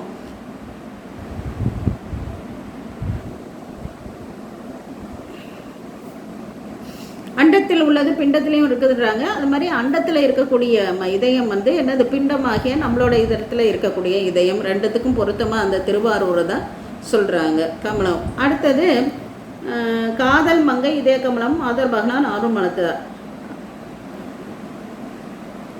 அதனால்தான் பூதேவின்னு சொல்லுவாங்க. இந்த உலகத்தை வந்து என்னது பூதேவின்னு ஒரு பெண்ணாகவே சொல்லுவாங்க. அதோட இன்னொன்று இருக்குது. இந்த பூதேவி, இந்த திருவாரூர் வந்து திருமால் ஒரு தடவை ஒரு அசுரனை அழிச்சிட்டு அவரோட சார்ங்கம்ன்ற வில்லை இப்படி வச்சுக்கிட்டே அசந்து தூங்கிவிட உடனே அவரோட தலைப்பட்டு அவரோட அந்த வில்லில் இருந்த அம்பு வெளிப்பட்டு அவரோட தலை வெட்டுப்பட்ட உடனே அவர் இறந்துடுறார். இறந்த உடனே இந்த அம்மா இருக்காங்களே பூதேவி, அவங்க தான் கமலம்ன்ற அந்த தாமரை பூவில் இருக்கக்கூடிய மகாலட்சுமி வந்து திருவாரூரில் இருக்கக்கூடிய நம்மளோட புற்றெடுத்து இடம் கொண்ட பெருமானாட்டுக்கு வேண்டி அவங்க வந்து திருமாலை மீண்டும் உயிர்ப்பித்து வாங்குறாங்க. தான் மாங்கல்ய வேண்டி இங்கே இருந்ததால் இது கமலாலயம், கோயில் பேரே கமலாலயம்னு சொல்லுவாங்க. ஒரு இது அந்த குளத்து பேரும் கமலாலயம்னு சொல்கிறது. அந்த தாங்கோல வெள்ளெலும்பு பூண்டு தம் ஏறேறி பாங்கான ஊர்க்கெல்லாம் செல்லும் பரமனார் தேங்காவின் ஆரம் திருவாரூர் தொல்நகரில் பூங்கோயிலும் உள் மகிழ்ந்து போகாது இருந்தாருன்னு அந்த கோயிலுக்கு பேர் பூங்கோயில். பூங்கோயில், பூவே கோயிலாக இருக்கிறதால பூங்கோயில் அப்படின்னு சொல்லிட்டு சொல்கிறாங்க. அயக்ரீவன் ஒரு அசுரனை கொன்ற பின்னார் சாங்கம்ன்ற வில்லோட நுனியில் அப்படி சார்ந்ததால் விஷ்ணுமூர்த்தி வந்து தன்னோட தலை போனதுக்கப்புறம் அம்மா வந்து அந்த அம்மா மேதினி ஆகிய காதலிக்கப்படும் மங்கை அவங்க வந்து என்ன பண்ணுறாங்க, சுவாமிக்கிட்ட வேண்டி மாங்கல்ய பலம் பெற்ற இடம் இந்த திருவாரூர். அப்போ தில்லைக்கு 2 பாட்டு, திருவாரூருக்கு ஒரு பாட்டு, காஞ்சிக்கு சொல்லியாச்சு. இப்போ இது வந்து அந்த 5 தலை இந்த எவ்வளோ தலங்கள் இருக்கு மட்டும் இதை மட்டும் எடுத்தாங்கனாக்கா, ஒன்று வந்து நிலம் முதல் ஆகாயம் வரை பஞ்சபூதங்கள் இருக்கிறதால நிலத்துக்கு 2 தலமும் ஆகாயத்துக்கு 2 பாட்டு, ஏன்னா சக்திக்கு சிவத்துக்குமாக 2 பாட்டு 4 பாட்டு சொல்லிட்டாங்க. அடுத்து வந்து சொல்கிறாங்க திருவையார் ஏன் சொல்கிறாங்கனாக்கா, நங்கள் நாதனாம் நந்தி தவம் செய்து பொங்க நீடு அருள் எய்திய பொற்பது கங்கை வேணி மலர கனல் மலர் செங்கையாளர் ஐயாரும் திகழ்வது அப்படின்றாங்க. என்னன்னாக்கா நங்கள் நாதனாம் நந்தி தவம் செய்து, அப்போ யாரெல்லாம் வந்துட்டு இதில் இங்கே வந்து செய்தாங்கனாக்கா, நம்மளோட நால்வர் சந்தான குறவரில் முதல்ல யார் இருக்கார், மேகண்ட சுவாமிகள் இருக்காங்க. அவங்க கைலாய பரம்பரையில். அதுக்கு முன்னாடி அவங்களுக்கு யார் வந்து அருள்படுத்தது, கைலாய பரம்பரையில் இருந்துக்கு சனத்குமார மாமுனிவர்கள், அதுக்கப்புறம் நந்தி தேவர், அப்புறம் சிவபெருமானா. இதை போன வகுப்புலேயே உங்களுக்கு சொன்னேன் இல்லைங்களா, சிவபெருமான் வந்து நந்தி பெருமானாருக்கு வந்து எல்லா ஆகமங்களையும் சொல்லித்தராங்க. அதனால முதல் சிஷ்யர் சிவபெருமான முதல் சிஷ்யர் நந்தியம்பெருமான். நமக்கெல்லாம் முதல் தலைவர் யாருனாக்கா நந்தியம்பெருமான். நந்தியம்பெருமானா அதுக்கப்புறம் சனத்குமார முனிவர்களுக்கு சொல்கிறாங்க. அதுலேருந்து தான் கைலாய பரம்பரை வருது. பூ உலகத்தில் யார் வராங்கனாக்கா மேகண்ட சுவாமிகள் வராங்க, அதுக்கப்புறம் எல்லாருக்கும் வருது. அப்போ அந்த சந்தான குரு முதல்வர் யாருனாக்கா நம்மளோட நந்தியம்பெருமானார் தான். அவர் திருவாவதாரம் பண்ணது எங்கனாக்கா அந்த திருவையாறுன்னு சொல்லக்கூடிய அந்த தலத்தில். அதனால நான் திருவையாறு சொல்கிறாங்க. நங்கள் நாதலாம் நந்தி தவம் செய்து பொங்குநீடு அந்த அருள் பெற்றது கங்கை வேணி மலர கனல் மலர் செங்கையாளர் ஐயாரும் வைப்பு அப்படின்னு சொல்லிட்டு அந்த திருவையாரை வந்து சொல்கிறாங்க.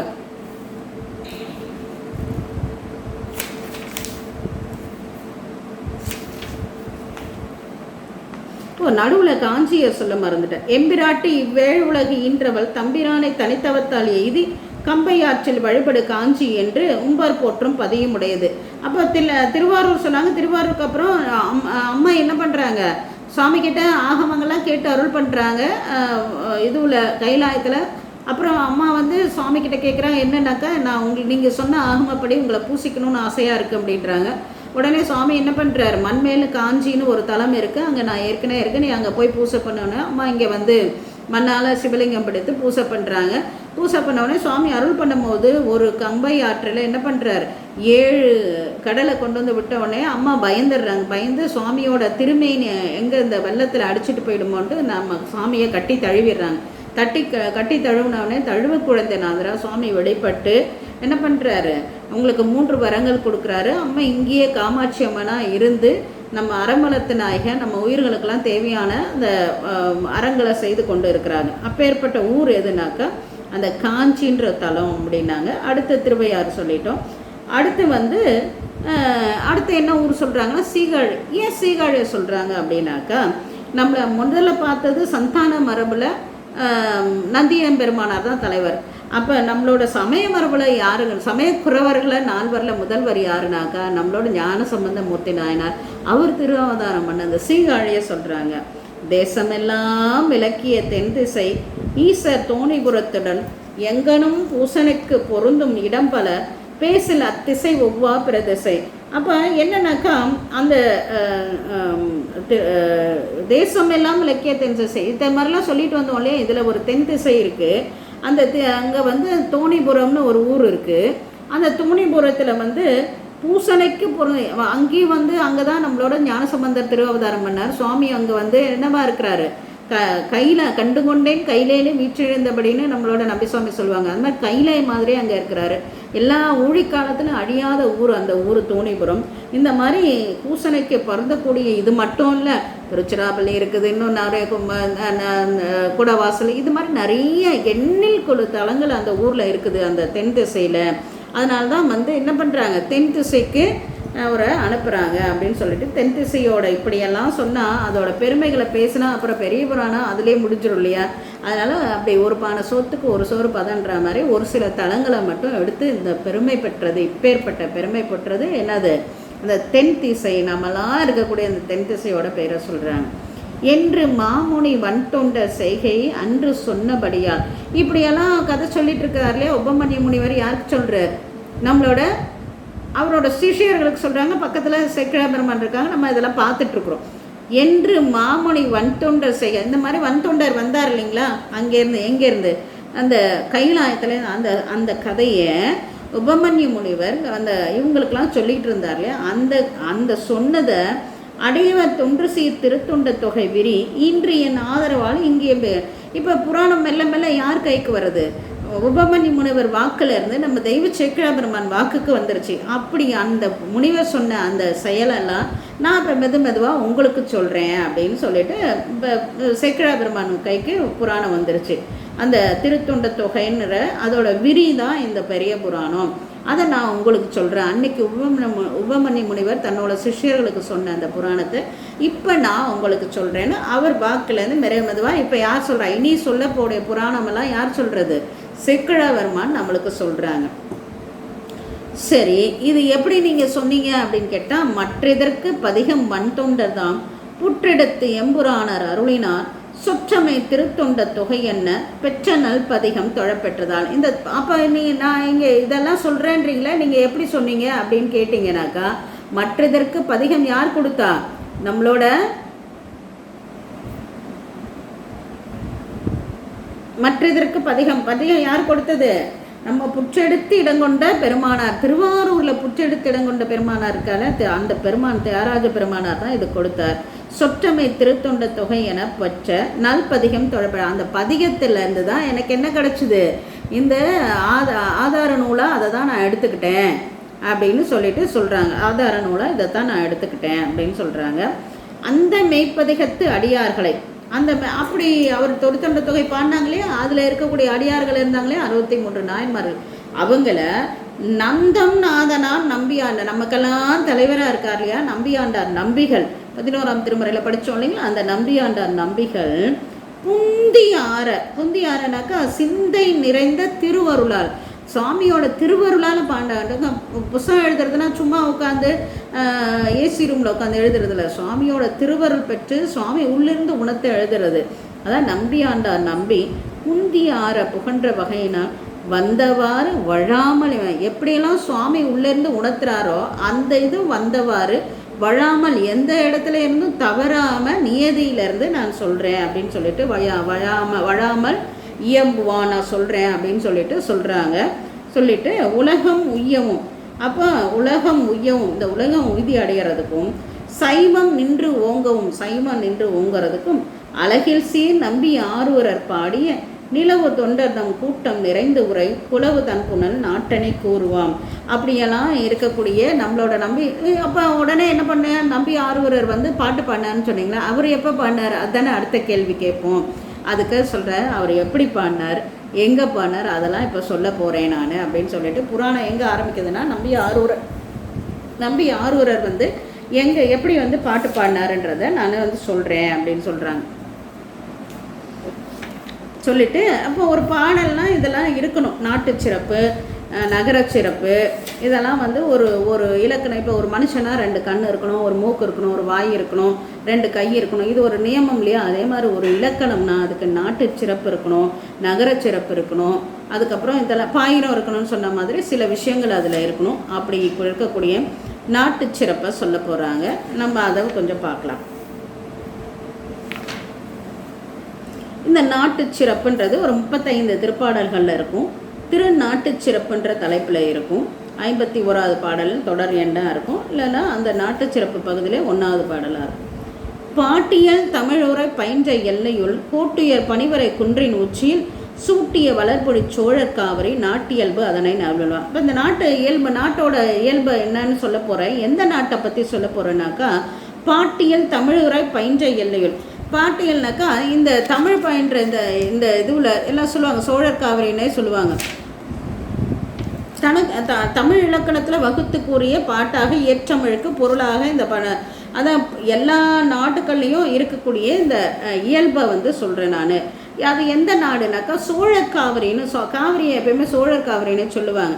அந்த மாதிரி இருக்கக்கூடிய அந்த காவிரியில் சூட்டிய வளர்பொழி சோழர் காவிரி, இந்த அவங்களோட கொடி வந்து புலிக்கொடி. அந்த புலியை வந்து இங்கே சோழ நாடாகிய அந்த காவிரி நாட்டில் மட்டும் இல்லாமல் இமயம் வரைக்கும் போய் அந்த நாட்டில் இமயத்தோட உச்சியில் புலிக்கொடியை நாட்டினாங்க இல்லையா அந்த சோழ மன்னர்கள். அவங்களோட நாட்டோட இயல்பை வந்து நான் சொல்கிறேன் அப்படின்னு சொல்லிட்டு சொல்கிறாங்க. நாட்டு இயல்புன்னு சொல்லும் பொழுது இந்த ரொம்ப அழகான இந்த பகுதி என்னன்னாக்கா, இதை ஒரு நாட்டுக்கு வந்து நீரின்றி அமையாத உலகு அப்படின்னும் சொல்லிங்களா. அந்த நீர் தான் வந்து உயிர் நாடி. அதனால் எந்த நாட்டை சொல்கிறதாலும் அந்த நாட்டோட நதியை பற்றி சொல்லணும். அதுதான் வந்து இயல்பு, அதுதான் வந்து சோர்ஸ் இல்லைங்களா நம்மளுக்கு. அப்படி வந்து நம்மளோட தெய்வ சக்கரவர்மான் இந்த நாட்டு சிறப்பில் சோழ நாட்டை சொல்ல போகும்போது இதில் ரொம்ப அழகாக அந்த காவிரி ஆற்றை பற்றி நிறைய சொல்கிறாங்க. இந்த காவிரியை பற்றி படிப்படியாக சொல்லிட்டு வரேன். இந்த நம்ம ஆடிப்பெருக்குக்கெல்லாம் நம்ம வருஷம் சிந்திக்கக்கூடிய பாடல் இந்த பாடல். பொதுவாக ஆடிப்பெருக்கு அன்னைக்கு கண்டிப்பாக வகுப்பு வைப்பேன். அன்னைக்கு வந்து இந்த பாடல்களை நம்ம சிந்திக்கிறது ஒரு வழக்கம் உண்டு. இதில் 2 விஷயம். ஒன்று வந்து நம்ம இருக்கிறது சோழ நாடுன்றதை தாண்டி வந்து எங்கள் வீட்டையா வந்து காவிரியில் தான் டெல்டாவில் தான் ஒர்க் பண்ணாங்க. கிட்டத்தட்ட திருச்சிராப்பள்ளியிலேருந்து கடம்படை வரைக்கும் வேலை பார்த்துருக்காங்க. ஸோ நம்மளுக்கு அன்றைக்கும் சோறு போட்டது இன்றைக்கும் சோறு போட்டது காவிரி தான். அந்த நன்றியும் வந்து நம்மக்கிட்ட எப்பயுமே உண்டு. அப்படி பார்க்கும்போது இந்த காவிரி எப்படிப்பட்டதுனாக்கா, ஆதி மாதவ முனி அகத்தியன். அப்போ நம்ம மாமுனி குருமுனி முன்னாடியே சொல்லியிருக்கேன் நான். மாமுனி குருமுனினா நம்மளோட அகத்திய தேவநாயனார் தான். ஆதி மாதவ முனி அகத்தியன் தரு பூதநீர் கமண்டலம் பொழிந்த காவிரி. இந்த காவிரி எங்கிட்டேருந்து வந்ததுனாக்கா, முன்ன ஒரு நாள் என்ன பண்ணினார்னாக்கா, அகத்தியர் இந்த கங்கையை அடக்கி கொண்டு வரும்போது அதை என்ன பண்ணுது, பூதநீர் கமண்டலம் பொழிந்த காவிரி. அவரோட கமண்டலம் கையில் ஒன்று வச்சுட்டுருப்பார்ல, இந்த பூஜா மாதிரி ஒன்று, அது பேர் கமண்டலம்னு சொல்லுவோம். அந்த பூதநீர் கமண்டலம் பொழிந்த காவிரி அதுலேருந்து விரிந்து, அதனால தான் காகம் விரித்ததால தான் இது பேர் காவிரி. பொன்னின்றது முன்னாடி பேர். அப்போ காவிரி மாதர் மண்மடந்தை பொன்மார்பில் தாழ்ந்ததோ ஓதனின் நெத்தில தாமம் ஒப்புவார். இந்த காவிரி எப்படி இருக்கும்னாக்கா, நீங்கள் இந்த இப்போ திரைப்படங்கள்லாம் கிரைன் ஷாட்டுன்னு காட்டுவாங்க. அகிலா கிரைன் ஷாட்டு, இல்லைன்னா இப்போ அந்த ஒரு பட்டர்ஃப்ளை மாதிரி ஒரு இது பறந்து போகுது, மக்களோட தலை மட்டுமே காக்கும், மேலேருந்து வீடியோ எடுப்போம் அந்த கருவி இல்லைங்களா. அது மாதிரி இப்போ கிரைன் ஷாட்டு, ஒரு ஈகிள்ஸ் பார்வை, கழுகு பார்வைகள்னு சொல்கிறாங்க இல்லையா, அந்த மேலேருந்து பார்க்கும்போது எப்படி இருக்குதான் நம்மளோட காவிரி. ஒரு பொண்ணு கீழே படுத்திருந்து அவள் கழுத்தில் ஒரு முத்து மாலை போட்டிருந்தா எப்படி இருக்குமோ அது மாதிரி இந்த நிலமகள், இந்த சோழ மண்டலன்ற நிலமகள் கழுத்தில் இருக்கக்கூடிய முத்து மாலை மாதிரி இருக்குமோ. அதை பார்க்குறதுக்கு அவ்வளோ அழகாக இருக்குதான் அந்த காவிரி. இந்த கிரெயின் ஷாட் சொல்கிறார். மாதன் மண்மடந்தை பொன் மார்பில் தாழ்ந்ததோர் ஓத நித்திலம்னா முத்துன்னு அர்த்தம், தாமம்னா மாலைன்னு அர்த்தம். முத்து மாலை போட்டிருக்கிற மாதிரி ஒக்கு மாலை ஒத்து இருக்கும், முத்து மாலை போட்ட மாதிரி ரொம்ப அழகாக இருக்கும். இந்த மேலேருந்து பார்த்தீங்கன்னாக்கா, நீங்கள் இப்போ ஃப்ளைட்லலாம் போகும்போதெல்லாம் பார்க்கலாம், அந்த வீதிகள் ரோடு கொஞ்சம் கீழே லேண்டிங் வரும்பொழுது அந்த லைட்டெல்லாம் போட்டுருந்தாங்கன்னா அந்த ரோடெல்லாம் அவ்வளோ அழகாக இருக்கும். சின்னதாக இருக்கக்கூடிய நிறைய நதிகள்லாம் அவ்வளோ அழகாக அந்த இதில் பார்க்கலாம். அந்த மாதிரி ஒரு க்ரெயின் ஷாட் கொடுக்குறார். சரி, மேலேன்னு பார்த்தது. அடுத்தது, செய்ய மால்வரை பயில் தலைமை சான்றது, செய்ய பூமகற்கு நாள் செவிலி போன்றது, வையகம் பல்லுயிர் வளர்த்து நாள்தோறும் உய்யவே சுரந்தளித்தும் ஊட்டும் நீரது அப்படின்றாங்க. என்னன்னாக்கா செய்ய மால்வரை பயின்ற தலைமை சான்றது. இப்போ இது என்னன்னாக்கா இந்த மலையிலேருந்து பயின்றது. இது பெரிய மலையிலேருந்து வந்தது. இந்த காவிரி வந்து எங்கேருந்து வந்தது? பெரிய மலையிலேருந்து வந்தது. சரி, கர்நாடக நாட்டில் இருக்கக்கூடிய கொடகு மலையிலேருந்து வந்தது, நம்ம எல்லாருக்கும் தெரியும். கொடகு செய்ய பூமா இந்த நிலத்துக்கு வந்து இது ஒரு செவிலித்தாய். இப்போ செவிலித்தாய்னா என்னன்னாக்கா முன்ன காலத்தில் பெரிய பெரிய ராஜாக்கள் வீட்டு, நம்ம நம்பிசாமியெல்லாம் பார்ப்போம் இன்னும் பின்னாடி புராணங்கள், ராஜா வீட்டு பிள்ளைகள், கண்ணப்ப நாயனார், இந்த மாதிரி அவங்களெல்லாம் என்ன பண்ணாங்க, அம்மா பெற்ற தாய் ஒருத்தவங்க இருப்பாங்க, செவிலித்தாயின்னு ஒருத்தவங்க இருப்பாங்க. செவிலித்தாய் தான் நல்லா வளர்க்குறது எல்லாமே அவங்க தான் செய்வாங்க. பெற்ற தாய் அவங்க ராணி அப்படி இருந்தாங்கன்னா அவங்க குழந்தைங்களை வளர்க்க மாட்டாங்க, இந்த செவிலித்தாய் தான் வளர்ப்பாங்க. அந்த மாதிரி இங்கே இருக்க உயிர்கள் எல்லாம், இப்போ நம்மலாம் வந்து நம்ம அம்மா வயிற்றுலேருந்து பிறந்திருக்கலாம், நம்ம அம்மா பெற்றிருக்கலாம், ஆனால் அவங்கள வளர்க்குறது யாருனாக்கா நீர் தான் வளர்க்குது. செய்ய பூமகற்கு இந்த நிலத்துக்கு வந்து செவிலித்தாய் போன்றது. இந்த நிலத்தில் இருக்கக்கூடிய எல்லா உயிர்களும், பல்லு உயிர்களையும், ஒரு புழு பூச்சி கூட தண்ணி இல்லைன்னா செத்து போயிடும். மனுஷன் மட்டும் இல்லை, புழு பூச்சி பார்த்தீங்கன்னா கொஞ்சம் ரொம்ப வெயில் அதிகமாகிடுச்சுன்னா என்ன போயிடுது, விலங்குகள்லாம் நாட்டை தேடி வருது. ஏன்? காட்டில் தண்ணி இல்லாதால தான் இங்கே வருது. அந்த மாதிரி உயிர்கள் எல்லாமே இறந்து போகும். அப்படி எல்லா உயிர்களும் இறக்காமல் இருக்கிறதுக்கு யார் ஆதாரம் நீராக இருக்கிறதுனா இந்த சோழ காவிரி தான் அப்படின்னு சொல்கிறார். அப்புறமா சொன்னார் நிலமகள் முதல்ல சொன்னார் ஒரு கழுத்தில் இருக்க மாலை மாதிரி இருக்குன்னு, அப்புறம் வந்து அது வந்து ஒரு செவிலித்தாய் போன்றது எங்களோட காவிரினார். அடுத்து சொல்கிறார், இல்லைம்மா அந்த காவிரி வந்து எங்கள் காவிரி வந்து பிரம்மா மாதிரி தான்மா அப்படின்றார். ஏன்னாக்கா ரெண்டு பொருத்தம் இருக்குது. பிரம்மன் வந்து திருமாலோட முந்திச்சுழியிலேருந்து பிறந்தவர் தான் பிரம்மன். திருமால் வந்து எங்கே இருப்பார்? பிரம்மன் வயசானவராக இருப்பார். ஆனால் நீங்கள் வந்து திருமால் வந்து பிரம்மனோட அப்பா. அவர் என்ன பண்ணுறாருனாக்கா அவரோட உந்திச்சுடியிலேருந்து பிறந்தவர் தான். நீங்கள் பார்த்தீங்கன்னா இந்த தடாலன் பெருமான்னு சொல்லுவாங்க. என்னன்னாக்கா இப்படி படுத்த நிலையில் இருப்பார் இல்லைங்களா, அவர் அந்த மாதிரி இருக்கக்கூடிய பெருமாள் கோயிலெல்லாம் நீங்கள் போய் பார்த்தீங்கன்னாக்கா திருமாலோட உந்தியிலேருந்து ஒரு கொடி போகும், அது மேலே ஒரு தாமரை இருக்கும், அது மேலே பிரம்மா இருப்பார். அவர் படுத்துட்டு இப்படி கீழே படுத்து கை வச்சிருப்பார். அவர் வந்து சிவபெருமான் மேலே கை வச்சிருப்பார். அப்போ அவரோட உந்திச்சுழியிலேருந்து பிறந்தவர் யாருனாக்கா பிரம்மன். அவர் ஒரு மால் உந்திச்சுழியிலேருந்து பிறந்தார். ஆனால் எங்களோட காவிரி என்ன பண்ணுதான் உந்தி மாதிரி சுழிச்சு எங்கள் காவிரியும் ஓடுது. அங்கேயும் உந்திச்சுழி இருக்குது, இங்கேயும் இருக்குது.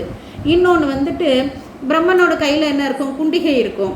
எங்கள் காவிரி எங்கேருந்து வந்தது? அகத்தியரோட குண்டிகையிலேருந்து வந்தது. அதனால் இதெல்லாம் பார்க்கும்போது எங்களோட நான்முகனை மாதிரி தான் இருக்குது எங்கள் பொன்னி நதி அப்படின்னு நம்ம தேவச்சேக்கிழ பெருமான்னு சொன்னாங்க. அடுத்தது என்ன சொன்னாங்க, நீங்கள் காவிரி தான் வசதி, கங்கை தான் வசதின்னு நினச்சிட்டாங்களே, எங்களோட காவிரி கங்கை மாதிரி தான் அப்படின்ற. எதனால் அப்படின்னாக்கா திங்கள் சூடிய முடிச்சிகரத்து உச்சியில் பொங்க வெண்தலை நுரை பொருது போலுதலாம். எங்கள் கங்கை எப்படி இருக்குது? திங்கள் சூடிய முடி சிகரத்து, திங்களை அணிந்திருக்கக்கூடிய சடாமுடியிலேருந்து வேகமாக நுரைச்சி பொங்கிட்டு வருது எங்களோட கங்கை. இதுவும் என்ன பண்ணுது? நல்ல திங்கள் சூடி இருக்கக்கூடிய அந்த மலையிலேருந்து நுரைச்சி பொருந்து வருது எங்களோட காவிரி. எங்கன் நாயகன் முடிமிசை நின்ற இழி கங்கையாம் பொன்னியாம் கண்ணி நீத்தமை. இதுவும் அதே மாதிரி தான், மலையிலேருந்து தான், அதுவும் மலையிலேருந்து வருது, இதுவும் மலையிலேருந்து தான் வருது. அதனால் இதுவும் கண்ணி நீத்தமை, எங்களோட கங்கை மாதிரி தான் இதுவும் இருக்குது அப்படின்னார். அப்புறம் சொன்னார், பிரம்மனை ஒருத்தருக்கு கங்கை ஒருத்தருக்கு சரிமா, ஆனால் ஒரு வகையில் எங்களோட காவிரி எப்படி பார்த்தினா அம்மா மாதிரி தான், நம்மளோட பார்வதி தேவி அம்மை மாதிரி தான் அப்படின்னு சொல்கிறாங்க. ஏன் அப்படின்னாக்கா பார்வதி தேவி யார்? மலையத்துவசன் மகளாக பிறந்தவங்க இல்லைங்களா. அவங்க வந்துட்டு அந்த தக்கன் மகளாக பிறந்து அந்த தக்கன் யாகம் முடிஞ்சு அழிந்த உடனே என்ன பண்ணுறாங்க, அவங்களுக்கு இந்த உடல் வேண்டான்னு அந்த உடலை நடனமாடி இந்த அங்கங்கள்லாம் பல இடங்களில் போயிடுது இல்லைங்களா. அதுக்கப்புறம் அவங்க அந்த பார்வதின்ற திருநாமம் கொண்டு மலையத்துவசன் மகளாக அவதாரம் பண்ணுறாங்க. அங்கே தான் சுவாமி போய் திருமணம் பண்ணிக்கிறாள் இல்லைங்களா. இந்த ஒரு தாமரை பூவில் தான் திருப்பி தோன்றுறாங்க அம்மா. அந்த மாதிரி வண்ண நீள்வரை தர வந்த மேன்மையால் எண்ணில் பேரரங்களும் வழக்கும் ஈக. அம்மா வந்து எப்படி அறமளத்த நாயகியாக இருந்து எல்லா உயிர்களையும் காப்பாற்றி கொண்டு இருக்கிறாங்களோ, அதே மாதிரி நம்மளோட காவிரியும் என்ன பண்ணுது, எல்லா உயிரிலையும் காப்பாற்றி கொண்டு இருக்குது. அண்ணல் பாகத்தை ஆளுடை நாயகி உள்நெகிழ் கருணையின் ஒழுக்கம் போன்றது. அந்த மாதிரி இருக்கிறதால இதுவும் உயிர்களை காப்பாற்று, இதுவும் மலையிலேருந்து வந்ததுன்றதால இந்த காவிரி எப்பேற்பட்டது, எங்களோட உமையம்மைக்கு ஒத்தும் இருக்குது அப்படின்னார். அடுத்தது இது அது மட்டும் இல்லைம்மா, எங்களோட காவிரி சிவனடியார்கள் மாதிரி தாம்மா அதுன்னு. ஏன் சிவனடியார்கள் எந்த நேரமும் சுவாமியை என்ன பண்ணுறாங்க, பூவும் நீரும் கொண்டு வழிபாடு செய்துகிட்டே இருக்கிறாங்க. இங்கே காவிரி தொடங்கின இடத்துலேருந்து அங்கேருந்து எல்லா பக்கமும் காவிரியோட வடகரை தென்கரைன்னு எல்லா பக்கமும் என்ன இருக்குது, சிவன் கோயில் தான் இருக்குது. இந்த சிவனை என்ன பண்ணுது, இந்த காவிரி வழிபாடு பூவும் நீரும் கொண்டு வழிபாடு செய்துகிட்டே இருக்குது. அதனால இதுவும் சிவனடியாருக்கு ஒத்து தான் இருக்குது, எங்கள் காவிரியும் சிவனடியார் தான் அப்படின்னு சொல்லிட்டு சொல்கிறாரு. வம்புலா மலர் நீரால் வழிபட்டு, வம்புலானாக்கா அப்படி தேன் சொட்ட சொட்ட இருக்கக்கூடிய எல்லா மலர்களையும் கொண்டு நீரும் கொண்டு வழிபட்டு, செம்பொன் வார்க்கரை எண்ணில் சிவாலயம், அந்த காவிரியோட வடகரை தலங்களும் தென்கரை தலங்களும் எண்ணிலாத இருக்குது. அந்த மாதிரி எண்ணில் சிவாலயத்து எம்பிரான இறைஞ்சலில் எங்கள் சாமியை வழிபாடு செய்து செய்து செய்து செய்து வர்றதால ஈர் பொன்னி உம்பர் நாயகருக்கு அன்பரும் இருக்குமா. இந்த பொன்னி இந்த சிவன் அடியார், உம்பர் நாயகர்னா தேவர்களுக்கெல்லாம் தலைவனாக இருக்கக்கூடிய சிவபெருமான அடியார்களுக்கு ஒத்தது அப்படின்னு ரொம்ப அழகாக சொல்கிறாங்க. இந்த காவிரியோட பெருமைகளை இதை சொல்கிறாங்க. முதல்ல என்ன சொன்னாங்க, அது ஒரு முத்து மாதிரி இருக்கும், ஒரு பெண் கழுத்தில் இருக்க முத்து மாதிரி இருக்கும்னு ஒரு கிரெயின் ஷாட் கொடுத்தாங்க. அடுத்தது இது நிலமகளுக்கு ஒரு தாய் போன்றது. காவிரி பிரம்மனை ஒத்து இருக்குது, காவிரி கங்கையை ஒத்து இருக்குது, காவிரி உமையம்மையை ஒத்து இருக்குது. அப்புறம் காவிரி எப்படி இருக்குது, கடைசியாக சிவனடியார்களை ஒத்து இருக்குது அப்படின்னாங்க. அப்புறம் அதோட தன்மை சொல்கிறாங்க. காவிரி வாசநீர் குடை மங்கையர் கொங்கையில் பூசு குங்குமமும் சாந்தமும் வீசு தென்திறமீரை இழுந்தோடு நீர் தேசுடைத்தெனினும் தெளிவில்லது. எங்கள் காவிரி தண்ணியை நீங்கள் பார்த்தீங்கன்னாக்கா வெள்ளை விளையர்னு இருக்காது, கொஞ்சம் கலங்களாக தான் இருக்கும். ஏன் தெரியுமா, அது இப்போ நீங்கள் பார்த்தீங்கன்னா சில கழுந்தினாக்கா யமுனை நதி தண்ணி கருப்பாக இருக்கும், அந்த மாதிரிலாம் இருக்காது. வெள்ளை விளையர்னும் கங்கை நீர் மாதிரியும் இருக்காது. எப்படி இருக்குன்னா கொஞ்சம் கலங்களாக செம்மண் கலந்த மாதிரி தான் இருக்கும். ஏன் அப்படின்னாக்கா வாசநீர் எங்கள் சோழ நாட்டு பெண்கள், எங்கள் பெண்கள்லாம் தென்னாட்டு பெண்கள்லாம் என்ன பண்ணிக்கிறாங்கனாக்கா சந்தனம் பூசிக்கிறாங்களாம், மார்பில் உடம்புலலாம் சந்தனம் பூசியிருக்கிறாங்களாம். அப்புறம் நிறைய இந்த குங்குமப்பூ இதெல்லாம் பூசி குளிக்கிறாங்க. அப்போ அவங்கெல்லாம் அந்த பூசி குளிக்கிறதால அவங்க தீர்த்தம் ஆடும்போது அவங்க மேலே இருக்க அந்த சந்தனம் இந்த குங்குமப்பூ இதெல்லாம் கரைச்சிக்கிட்டு வர்றதால அது கொஞ்சம் எங்களோட காவிரி நீர் தேசுடைத்து தான், ஒளி பொருந்தது தான், சுத்தமானது தான், ஆனால் கொஞ்சம் கலங்களாக தான் இருக்கும் அப்படின்னு சொல்கிறாங்க. வாசநீர் குடை மங்கையர் கொங்கையில் பூசு குங்குமம்னா குங்குமப்பூ, அதான் குங்குமப்பூ போட்டு குளிப்பாங்களா அந்த காலத்தில். அதனால தான் ஃபேர் அண்ட் லவ்லி அதெல்லாம் குங்குமப்பூ போடுறாங்களே, அந்த உடம்பு குளிர்ச்சியும் அந்த அழகையும் கொடுக்கறதுக்கு. அது நம்மளோட முன்னோர்கள் குங்குமப்பூவாக போட்டு குளிச்சிருக்காங்க. புனை சாந்தமும் சந்தனத்தை இழைச்சி குளிச்சிருக்காங்க. வீசு தென்திரை மீது அந்த அலைமேற இதெல்லாம் அடிச்சுக்கிட்டு வர்றதால தேசுடைத்து பெருமை கொண்டது தான், ஒளி பொருந்தியது தான் எங்களோடது, சுத்தமான நீர் தான் காவிரி நீர். காவிரியோட பெருமையே இன்னைக்கெல்லாம் சொன்னாலும் மாறாது. ஒரு நாள் இல்லை, 2 நாள் இல்லை, 30 நாளும் சுவாமி காவிரிக்கு போய் தீர்த்தம் கொடுக்குறார். எங்கன்னாக்கா மயிலாடுதுறையில் ஐப்பசி மாதம் 30 நாளும் போவார். ஐப்பசி முடிஞ்சுட்டு கார்த்திகை 1ஆம் தேதி கூட போடுவார். முடவன் முழுக்குன்னு ஒரு முழுக்கு, அதை 30 நாளும் போய் தீர்த்தம் கொடுத்தப்ப ஒருத்தவங்க கிளம்புனானா வரவே முடியலையா. வராதப்ப அவன் உடனே தீர்த்தம் கொடுத்து சாமி முடிச்சிடுறாரு. முடித்தவுடனே சாமிக்கிட்ட கேட்குறான், சாமி எனக்கு முடவன், எனக்கு ஒரு கால் இல்லை, நான் இவ்வளோ தூரம் வர்றதுக்கு லேட் ஆகிடுச்சு, நீங்கள் தீர்த்தம் கொடுத்துட்டு போயிட்டா நான் இனி அடுத்த வருஷம் வரைக்கும் வெயிட் பண்ண முடியும் அப்படின்னு சாமி சொன்னாரா, நீ கவலைப்படாத, நாளைக்கு உனக்கும் முழுக்கு கொடுக்குறேன் அப்படின்ட்டு இந்த கடைசி நாள் முழுக்கு கடை முழுக்கணுவோம். அதுக்கப்புறம் முதல் நாள் மாதம் பிறந்து கார்த்திகை மாதம் முதல் நாளும் ஒரு முழுக்கு உண்டு, அது பேர் முடவன் முழுக்குன்னு உண்டுது. அதுக்கும் போயிட்டு எல்லாம் அந்த காவிரியில் தீர்த்தம் ஆடிட்டு வரும், ஜாலியாக இருக்கும். அந்த மயிலாடுதுறையில் போயிட்டு தீர்த்தம் ஆடுற தீர்த்த கட்டம்னே உண்டு, துலா கட்டம் தீர்த்த கட்டம்னுவாங்க, அதெல்லாம் சூப்பராக இருக்கும். அது இல்லாமல் தைப்பூசத்தன்னைக்கு இப்போ தைப்பூசம் பாருங்கள், திருவிடைமருதூரில் அவ்வளோ ஜனம் இருக்கும், அவ்வளோ பேரும் தீர்த்தம் ஆட இருப்பாங்க. காவிரியில் சுவாமி தீர்த்தம் கொடுப்பார். அந்த திருவிடைமருதூரில் யாரோ ஒருத்தர் சாபம் பெற்றுட்டு என்ன பண்ணிடுறாரு, எப்படி சாப விமோசனம் கேட்கும்போது திருவிடைமருதூரில் சாமி காவிரியில் தீர்த்தம் கொடுக்கும்போது போய் நீ தீர்த்தம் ஆடினா உனக்கு சாப விமோசனம் கிடைக்கும். சும்மா வந்தாலேயே வர முடியாது, மண்புழு எப்படி வரும், நிண்டி நிண்டி நிண்டி நிண்டி வர்றதுக்குள்ளே முடியவே இல்லை. திருட மருந்தர் வரதுக்குள்ளே தீர்த்த வாரியே முடிஞ்சுடுதான். முடிஞ்ச உடனே இதில் இந்த புழு ரொம்ப கவலைப்பட்டுட்டு இருக்கும்போது அதில் ஒரு அம்மா என்ன பண்ணாங்களாம், தீர்த்தம் ஆடிட்டு இந்த புடவையில் தண்ணி இருக்கும் இல்லைங்களா, அந்த தண்ணி இப்படி உதறி விட்டாங்களாம். அந்த தண்ணி பட்டு அந்த புழு வந்து சாப விமோசனம் பெற்றதுன்னுவாங்க. இந்த தீர்த்தம் புடவையில் விட்டுருந்த தண்ணியை தீர்த்தத்தை இது பண்ண அந்த அளவுக்கு காவிரியில் தீர்த்தம் ஆடுறது மிகச்சிறப்பான ஒரு விஷயம். அதனால் பெரும்பாலும் எல்லாருமே பெண்கள் ஆண்கள் எல்லாருமே ஒரு நாள் 2 நாளோ இந்த காவிரியில் போய் தீர்த்தம் ஆடிட்டு வருவாங்கன்னு வச்சுக்கோங்களேன். தீர்த்தம் ஆடுறதுன்னும் போது ஒரு சின்ன குறிப்பு இங்கே கொடுக்கணுன்றது, குளிக்கிறதுன்றது அது கணக்கு கிடையாது. காவிரியில் போய் குளிச்சுட்டு வந்தால் அதுக்கெல்லாம் கணக்கு கிடையாது. தீர்த்தம் ஆடுறதுன்றது அது சுவாமியை அந்த நீரை வந்து தீர்த்தமாக நினச்சி நம்ம முங்கி அந்த முங்கி எழுந்து அங்கே தண்ணியில் இருந்து திருநீர் பூசிட்டு சுவாமியை நோக்கி ஒரு திருமுறை சொல்லணும். அதுதான் வந்து தீர்த்தம் ஆடுறது. நிறைய பேர் தீர்த்தம் ஆடுறதுக்கு என்ன பண்ணுறாங்கன்னா, சாமி தீர்த்தம் கொடுக்கறதுக்கு அப்படியே கிளம்பி வந்துடுறாங்க, வந்து அங்கே குளிக்கிறாங்க. அப்படி இல்லை, வீட்டிலே குளித்து அனுஷ்டானெலாம் முடிச்சுட்டு வந்து ருத்ராக்கம் அணிந்து திருநீர் அணிந்து சாமி தீர்த்தம் கொடுத்த உடனே அந்த காவிரியில் முழுகணும். அதுதான் தீர்த்தம் ஆடுதல்ன்றது. அது நிறைய பேருக்கு தெரியல, தெரிஞ்சுக்கோங்க. தெரியாதவங்களுக்கு சொல்லிக் கொடுங்க,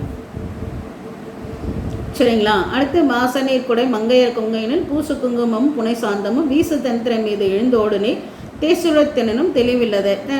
வெள்ளை வெள்ளையர்னு இருக்காது, ஆனால் எங்களோட நீர் வந்து புனிதமான நீர் அப்படின்ட்டாங்க. இதோட நம்மளோட காவிரியோட அந்த செய்கைகள்லாம் படிச்சிருக்கோம் நம்ம. அது வரைக்கும் நம்ம இன்றைக்கு காவிரியை படித்ததோட இன்றைக்கு இந்த